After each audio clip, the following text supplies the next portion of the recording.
कहानी की शुरुआत होती है साउथ अफ्रीका के जंगल से, जहां हम एक फीमेल चीता को देखते हैं जिसके 3 छोटे छोटे बच्चे होते हैं और वो चीता बड़ा ही प्यार से अपने बच्चों को संभाल रही होती है। तभी अचानक जंगल के सभी जानवर यहाँ वहाँ भागने लगते हैं और परिंदे शोर मचाने लगते हैं, जिसका मतलब ये कि कोई खतरा इनकी तरफ बढ़ रहा है। और तभी वहाँ हम एक शेर को देखते हैं जो उस फीमेल चीता को देख लेता है। अब वो फीमेल चीता अपने बच्चों को बचाने के लिए भागते हुए उस शेर को अपने बच्चों से दूर दूसरी तरफ ले जाती है, लेकिन वो शेर के हमले से बच नहीं पाती और वो शेर उस फीमेल चीता को मार डालता है। इस तरह से उस फीमेल चीता ने अपने बच्चों को बचाने के लिए अपनी जान सेक्रीफाइस कर दी। लेकिन अब ये बच्चे अनाथ हो चुके थे और बिना माँ के ये तीनों बच्चे अलग होकर भटक गए। इनमें से एक नासमझ बच्चा रात भर चलता रहा और चलते चलते जंगल से निकलकर हाईवे पर आ जाता है, जहां एक गाड़ी उसे कुचलने ही वाली थी कि तभी गाड़ी का ड्राइवर उस चीते के बच्चे को देख लेता है और वो जल्दी से गाड़ी मोड़कर उस चीते के बच्चे को बचा लेता है। अब यहाँ हम देखते हैं कि उस गाड़ी में से जेन नाम का एक लड़का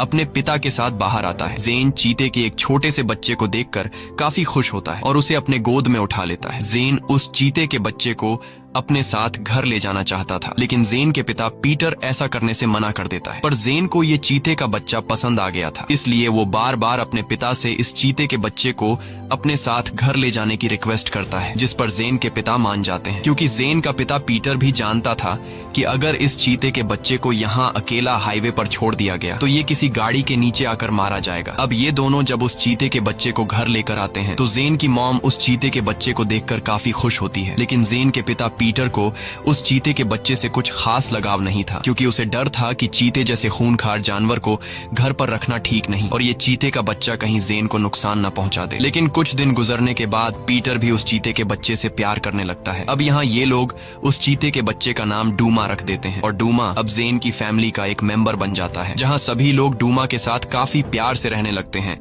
इस तरह से दिन गुजरते हैं और फिर महीने, और अब डूमा भी काफी बड़ा हो चुका था। एक दिन पीटर खेत में ट्रैक्टर चलाते हुए अचानक बेहोश हो जाता है, जिसके बाद पीटर को तुरंत हॉस्पिटल ले जाया जाता है। हॉस्पिटल से वापस आने के बाद पीटर काफी उदास रहने लगता है, क्योंकि उसे पता चल गया था कि वो कैंसर का मरीज है और उसके कैंसर का लास्ट स्टेज चल रहा है। लेकिन ये बात वो जेन को नहीं बताता। अगले सुबह पीटर जेन को बुलाता है और कहता है कि आज हम डूमा की दौड़ चेक करेंगे कि वो कितने स्पीड से भागता है। जेन को ये आइडिया पसंद आता है। इसके बाद पीटर और जेन दोनों एक बाइक पर बैठकर डूमा को पैदल भागने के लिए कहते हैं। शुरू में तो डूमा काफी स्लो भाग रहा होता है, लेकिन जब ये लोग मोटरसाइकिल की स्पीड बढ़ाते हैं तब डूमा भी अपनी रफ्तार पकड़ लेता है और वो इतनी तेज स्पीड से भागता है कि इनके मोटरसाइकिल को काफी पीछे छोड़ देता है। ये देखकर जेन और पीटर काफी खुश होते हैं। घर वापस आकर जब जेन पढ़ाई कर रहा होता है तब जेन की मॉम अचानक रो पड़ती है। जेन उससे रोने की वजह पूछता है, लेकिन वो जेन को कुछ नहीं बताती। दरअसल